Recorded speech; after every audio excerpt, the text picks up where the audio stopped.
Donc, on a vu donc les graphiques à une variable principaux. Évidemment, il y en a d'autres. On va regarder rapidement ceux à deux variables. On va regarder les bar plots qui ressemblent beaucoup à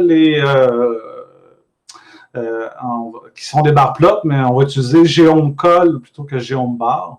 Donc, avec geom_bar, on utilisait une seule variable, c'était le décompte, le nombre d'observations qu'on avait pour chacune des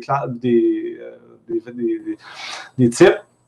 Avec geom_col, on va dire en X, je veux une certaine variable, mais en Y, au lieu d'être un décompte, ça va être une valeur qu'on va avoir décidé par. C'est nous qu'on va décider sur quelle variable se base cette valeur-là. Okay. On va voir les scatter plots, les lines puis les box plots. Donc, avec geom_bar, donc ça ressemble beaucoup, comme je disais, avec geom_col. Donc, au lieu d'utiliser une seule variable, on a deux variables. Donc, ici, je vais utiliser pour ce jeu de données-là, je trouve plus intéressant, là, un jeu de données qui vient avec un package qui s'appelle dplyr, que peut-être certains connaissent.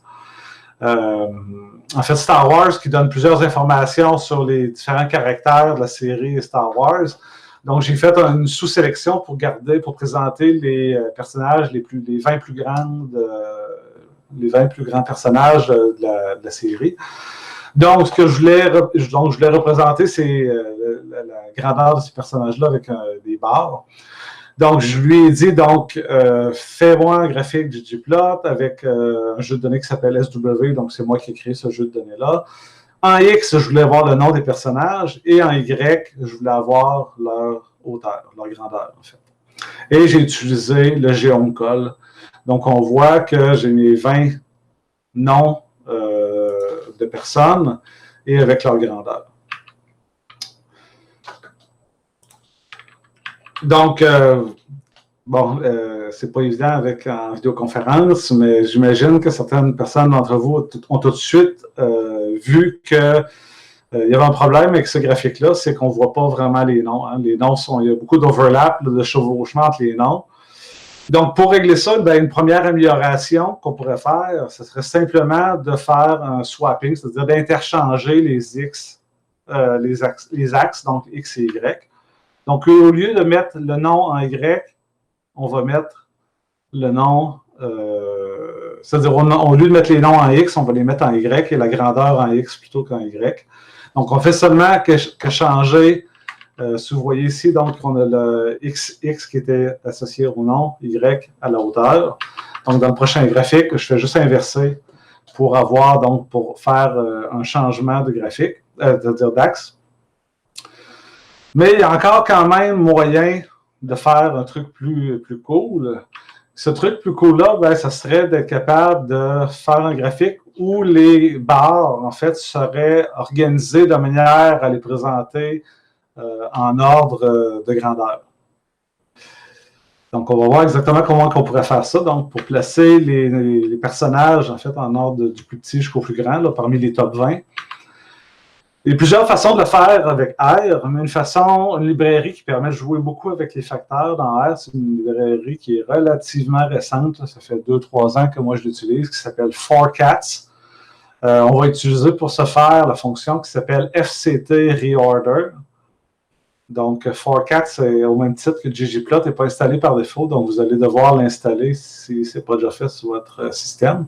Et toutes les fonctions, il y en a plusieurs, là, des fonctions dans Forcat, commencent toutes par l'acronyme ou le préfixe FCT. Et donc, je vais simplement, donc pour ma variable Y, je vais simplement utiliser la fonction qui s'appelle FCT Reorder. Donc, je veux réorganiser ma variable name, donc le nom du personnage, mais basé sur la hauteur ou la grandeur de chacun de ces personnages-là. Et ce que ça va faire, c'est que maintenant, mon graphique va être, les noms des personnages, en fait, vont être classés de manière décroissante en fonction de leur grandeur. Donc, ça fait un graphique qui est beaucoup plus plaisant, si je reviens rapidement. Bon, l'autre graphique, c'est déjà quand même bien. On voit, il n'y a pas de chevauchement entre les noms, on voit quand même bien. Mais c'est quand même plus appealing, je ne sais pas comment dire, plaisant à l'œil d'avoir nos données triées comme ça. Okay. Ce scatterplot, c'est à peu près la même chose, toujours le même principe. Donc, on va se créer un graphique. Donc, encore une fois, on va utiliser la fonction ggplot, mpg, je veux le displacement, puis highway en Y. Donc, on voit que les axes ici ont été créés, mais je n'ai toujours pas dit comment je voulais visualiser mes données. Et on va utiliser la fonction geomePoint qui va représenter mes données sous forme de points. Okay. Même chose, je vais aller très rapidement. Donc, si au lieu d'utiliser point, j'utilise geomeLine, les données, ici, ça ne fait pas trop de sens d'utiliser une ligne pour présenter ce genre de données-là, mais c'était juste pour vous montrer que le géome sert vraiment à dire à ggplot de quelle façon on veut représenter les données. Rapidement, on va voir aussi les boxplots. En fait, boxplots, c'est souvent intéressant pour être capable de comparer les moyennes ou les médianes entre les différents groupes. Lorsqu'on parle de groupe, ben, faut s'attendre à ce qu'en X, on veut avoir une variable qui est de type discrète ou catégorique, c'est-à-dire soit une variable de type caractère ou de chaîne de caractères, et en Y, une variable de type continu, donc un chiffre, par exemple.